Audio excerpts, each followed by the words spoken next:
Bonjour à toutes et à tous et bienvenue dans ce point de marché de Trading University Center. Donc, nous sommes le jeudi 9 décembre 2021. Je suis ravi de vous retrouver comme chaque matin.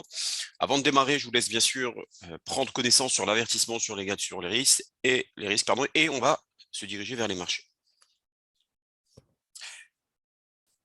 Impeccable. Alors, ce matin, très clairement, sur le marché, une pause, je dirais, s'impose après avoir connu donc plusieurs séances de forte hausse. Les marchés donc lèvent un peu le pied avec un petit repli en début de séance européenne. Globalement, hier, la bourse aux États-Unis a terminé en hausse, alignant donc une troisième séance de progression consécutive.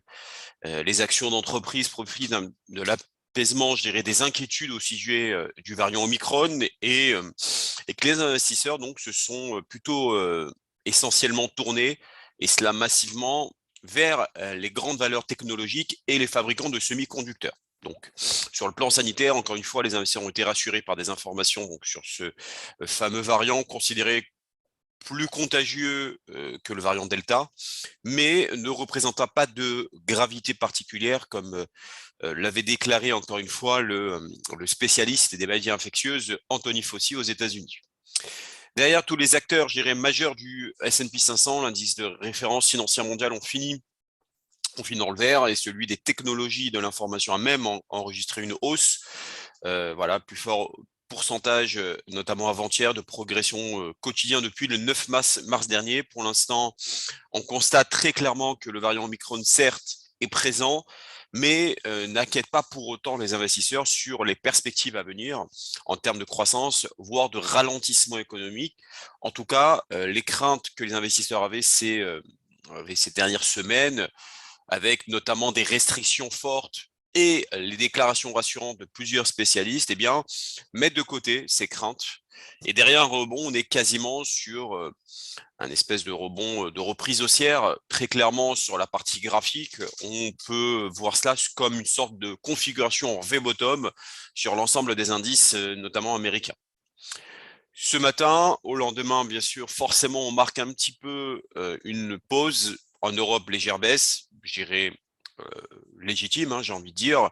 Une pause quand même après 3 séances de forte hausse qui ont permis donc aux indices d'effacer en partie les pertes enregistrées lors d'une semaine un peu bousculée précédemment par le fameux variant Omicron. Globalement, euh, les actions européennes ont terminé hier sur une nouvelle séance de forte progression, à la faveur, encore une fois, de statistiques supérieures aux attentes et d'informations venant des 4 coins du monde, rassurant, je dirais, par ce fameux variant Omicron, qui ne causerait pas, en tout cas, de symptômes graves, selon les experts.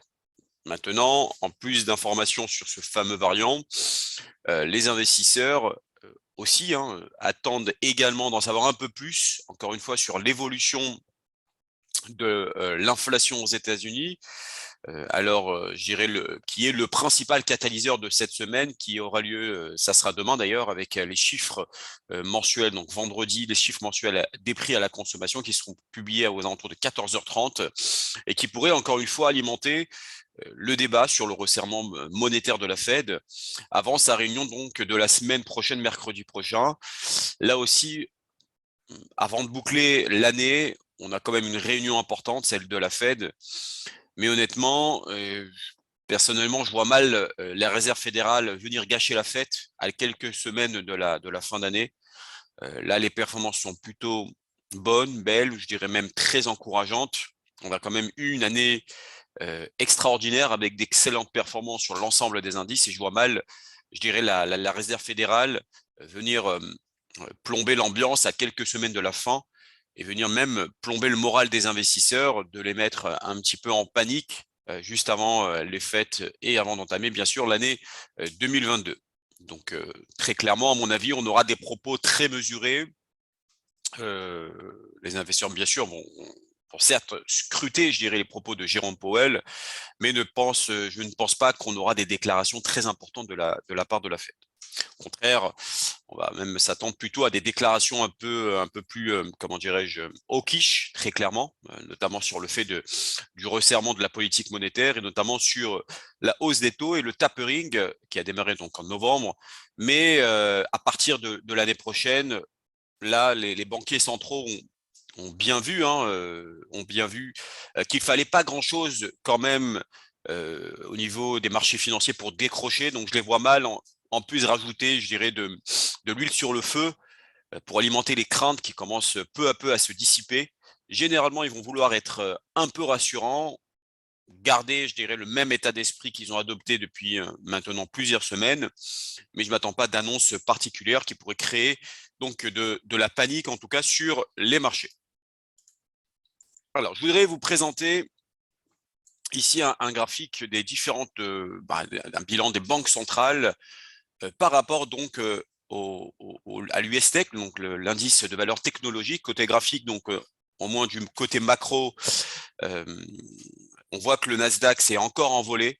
Encore une fois, c'est l'indice qui surperforme et continue de surperformer cette année, notamment bien sûr par rapport à ces fameuses GAFAM, avec Amazon, Apple qui a atteint un nouveau record historique hier, que je vous inviterai bien sûr à regarder, qui a encore un énorme potentiel pour aller chercher les 180-185 $. Néanmoins, je dirais le changement de la position de la Fed rendra forcément les gains difficiles pour les valeurs technologiques. Là, on voit même que l'expansion, alors c'est ce que la courbe en blanc que vous avez, du bilan de la Fed, de la BOJ, donc la Banque de Japon, et de l'ECB, donc la Banque Centrale Européenne, a quand même bien aidé le Nasdaq à atteindre un niveau, je dirais, stratosphérique. Forcément, le ralentissement de la croissance des bilans fait la différence à chaque fois. Néanmoins, on voit que l'indice a quand même reste assez solide, mais encore une fois, on voit quand même qu'il y a une certaine corrélation. Le bilan ici des trois banques centrales était passé de 15 000, du moins avant le Covid 2020. On n'était pas loin des 15 000 milliards de dollars. Il a explosé pour atteindre les 25 000 à L3 hein, en l'espace de 16-18 mois. Il faut savoir elles ont injecté 10 000 milliards de liquidités sur les marchés. Donc, ne soyez pas étonnés de la hausse du Nasdaq, mais c'est la même chose hein, pour l'indice de référence financière mondiale, le S&P 500, qui est l'indice le plus élargi. En parallèle, bien sûr, euh, des buybacks, donc les rachats d'actions, ça une fois aussi, hein, ça dope les actions américaines puisqu'on est sur des records. Le précédent record daté de 2018, hein, comme vous pouvez le voir ici. Aujourd'hui, les sociétés américaines ont annoncé plus de 1000 milliards de rachats d'actions. Forcément, ça aussi, ça peut booster les valeurs technologiques. Donc là aussi, 2022 risque d'être, je dirais, un peu plus compliqué. Comme je vous le disais, on a notamment ce vendredi les prix à la consommation, l'indice des prix à la consommation qui va tomber donc demain. Pareil, hein, ça va permettre de prendre un peu la température et de savoir comment la Fed va procéder derrière dans son resserrement de politique monétaire. Et bien évidemment, si on commence à dégonfler un peu le bilan, forcément, les marchés pourraient ne pas apprécier cette démarche. Après, bien sûr, deuxième élément à suivre sur le Nasdaq qui, selon moi, est capital, c'est l'évolution des taux et du moins, bien sûr, des rendements obligataires. Eh bien, vous avez vu qu'à chaque fois que le Nasdaq a décroché durant l'année 2020, c'était parce que derrière, on a eu une accélération des rendements obligataires, notamment les rendements de 10 ans aux États-Unis. Donc là, pareil, hein, ça sera des éléments à suivre, notamment si la Fed prévoit une, voire deux, voire même potentiellement trois hausses de taux, voir le comportement forcément derrière sur les rendements obligataires américains. Mais le Nasdaq est essentiellement drivé, je dirais, aussi par ces fameux rendements. Si on est sur une trop forte accélération, et bien à chaque fois, vous avez pu le voir, l'indice a un peu perdu pied. Hein. Maintenant, on a des éléments que j'allais oublier, c'est aussi que les banquiers centraux vont quand même, selon moi, continuer à faire tourner donc ce fameux quantitative easing, la planche à billets. Très clairement, en 2020, ils l'ont fait, hein, et on regarde quand même que depuis le 21, on avait ici le bilan qui a atteint donc les 25 000 milliards de dollars. Euh, on a débuté quand même l'année aux alentours de 22-23 000 milliards. Tout au long de l'année 2020, les banquiers centraux, donc 21, pardon, les banquiers centraux, donc discrètement, ont quand même injecté. Et à E3, ils sont arrivés à voilà, de 25 000 milliards de liquidités. Puis, en plus, sur les marchés, c'était pas rien. Hein. Là, très clairement, si les marchés commencent à perdre pied, forcément, ils seront obligés d'une nouvelle fois de déverser, je dirais, un peu d'argent magique pour éviter le pire.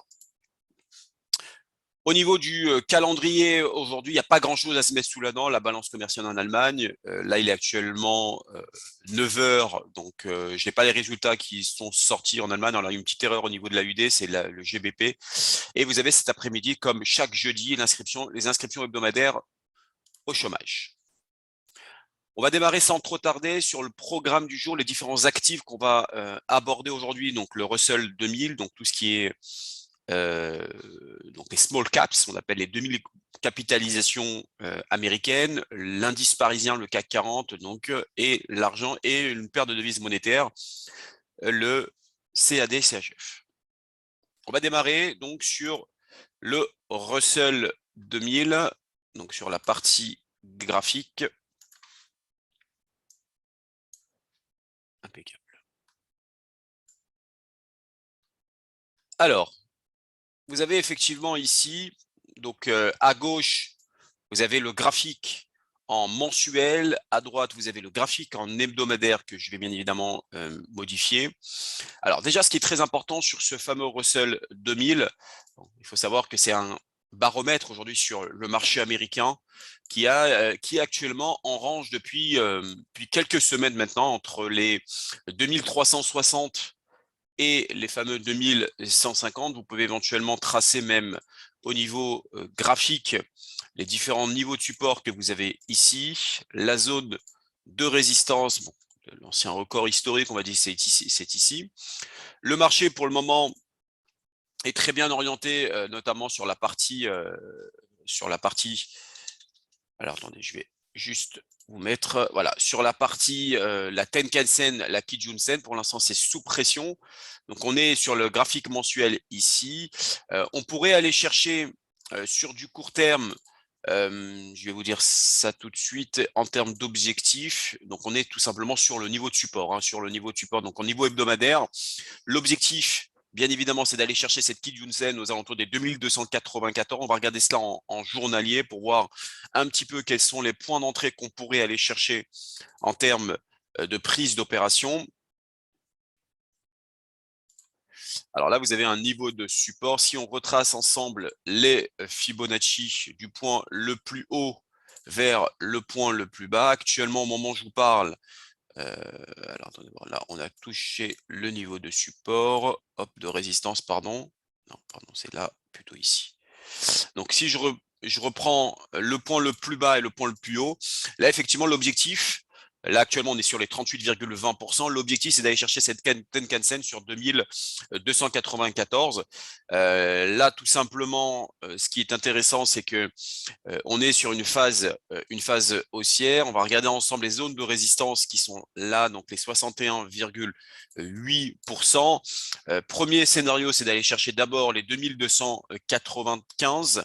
Si on casse cette zone de résistance, on pourrait aller chercher les 61,8 des retracements de Fibonacci, ce qui pourrait aller chercher donc aux alentours des 2334. On va regarder ensemble, je dirais, l'analyse de trading central sur le Russell 2000. Hop, je vais vous l'envoyer tout de suite. Il est ici.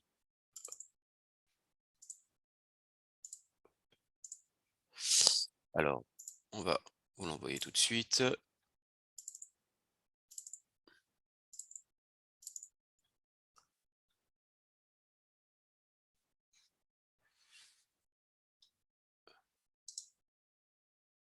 Alors, le Russell 2000.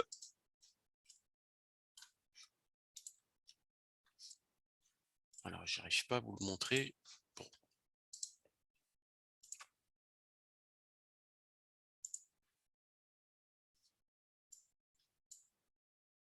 Bref, bon, j'essaierai de vous le montrer par la suite.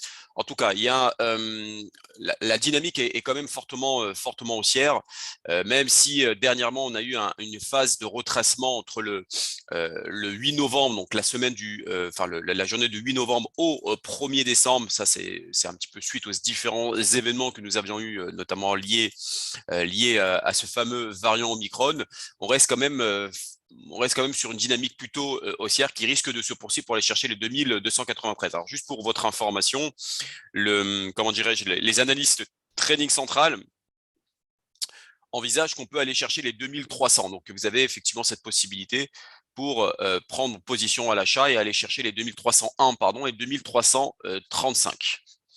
On va regarder ensemble l'indice parisien, donc le France 40 qui suit un petit peu son grand frère, l'indice qui est le plus prisé des investisseurs, qui est le Germany 40. Alors le Germany 40, donc l'indice parisien, donc je vais vous montrer tout de suite la configuration graphique ici, le CAC 40, il est ici.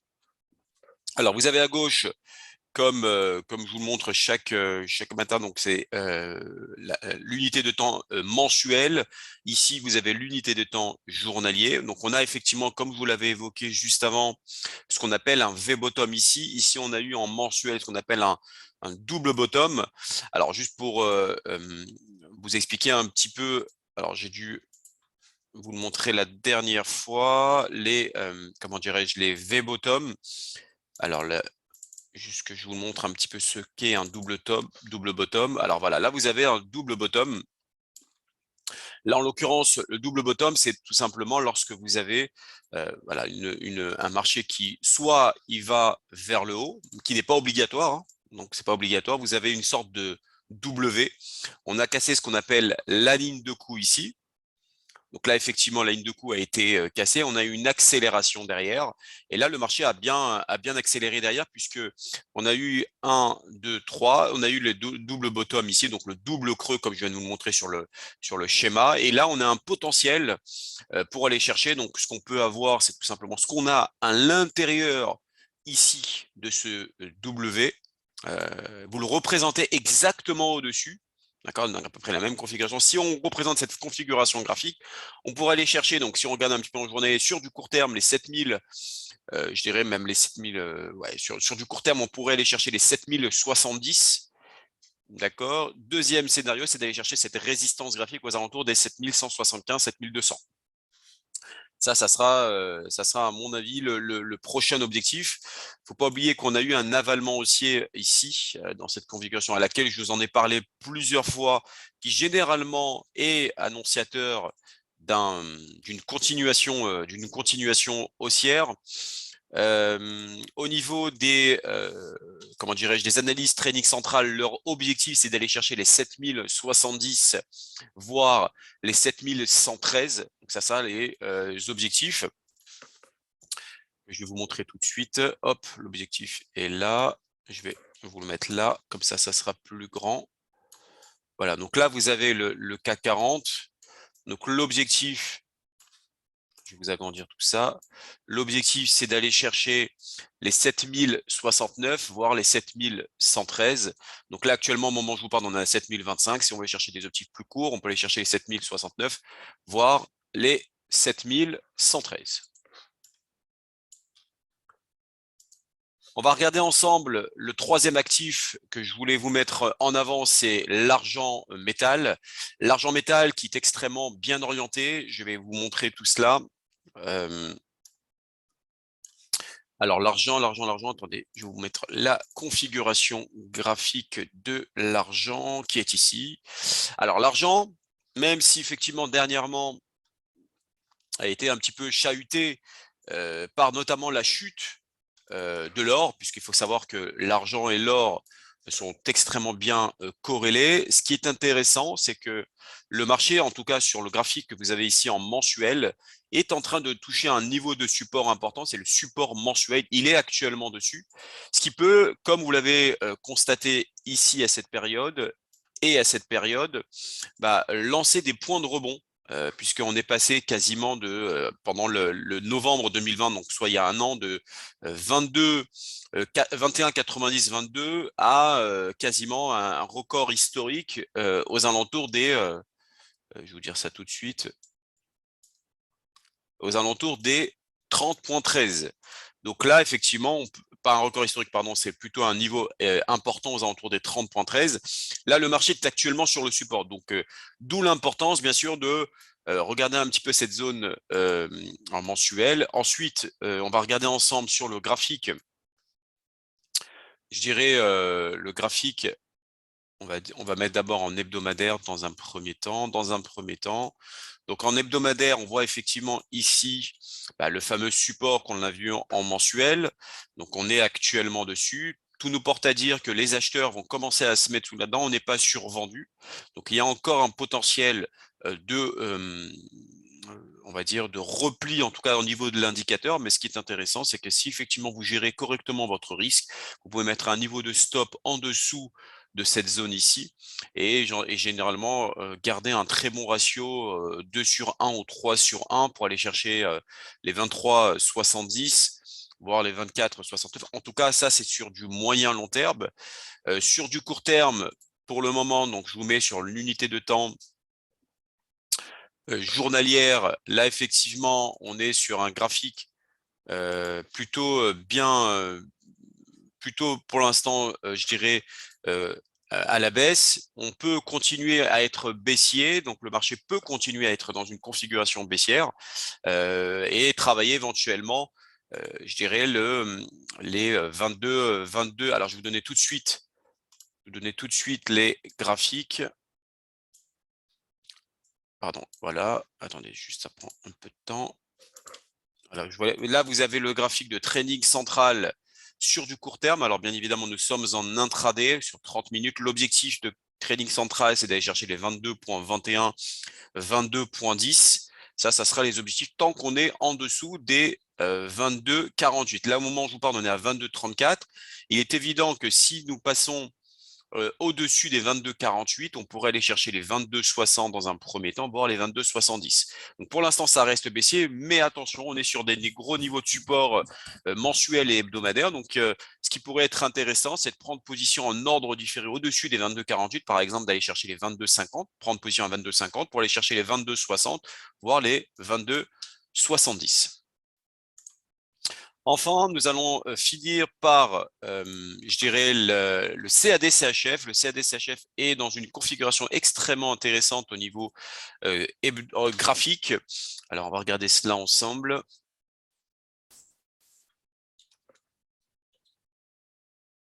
Alors, CAD-CHF, il est ici. Alors, d'abord, dans un premier temps, on va ici regarder en mensuel ce que nous avons. Alors, techniquement parlant, et c'est ça qui est intéressant, on est sur ce qu'on appelle un drapeau. Alors, je vous en ai parlé peut-être il y a quelques temps de cela. Un drapeau, c'est quoi? C'est tout simplement une configuration que vous pouvez avoir ici. Voilà, je vous montre tout cela.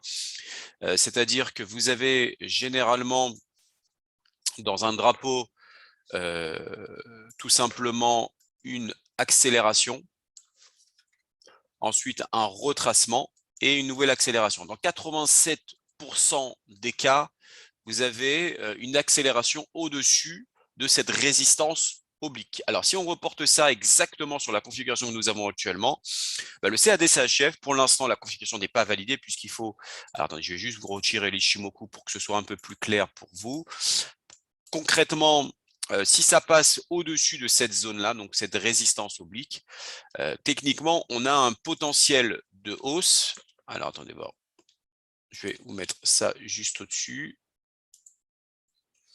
Vous allez le tracer, hein, vous allez tracer de là à là et vous le reportez au-dessus, ce qui pourrait donner un potentiel moyen long terme d'aller chercher sur du moyen long terme cette forte résistance, même aux alentours des 0,80. Alors ça, c'est du moyen long terme, bien évidemment.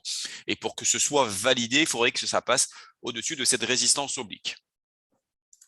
On va regarder ensemble le graphique hebdomadaire pour avoir un petit peu plus de visibilité. Alors, et c'est ça qui est intéressant, vous avez ici ce qu'on appelle un double bottom, comme je vous l'avais montré tout à l'heure. Alors, ce double bottom, comme vous pouvez le constater, je vais vous l'agrandir ici. Vous avez, comme vous avez sur la configuration graphique, une chute à partir de cette zone-là. Donc, on a effectivement, comme vous l'avez ici dans la configuration, une forme de W, comme je vous l'ai expliqué. Mais pour que l'objectif soit validé, il faudrait que le prix passe au-dessus des 0,7328, soit les 50% des retracements de Fibonacci. Donc, on a encore un potentiel pour aller chercher ce niveau-là.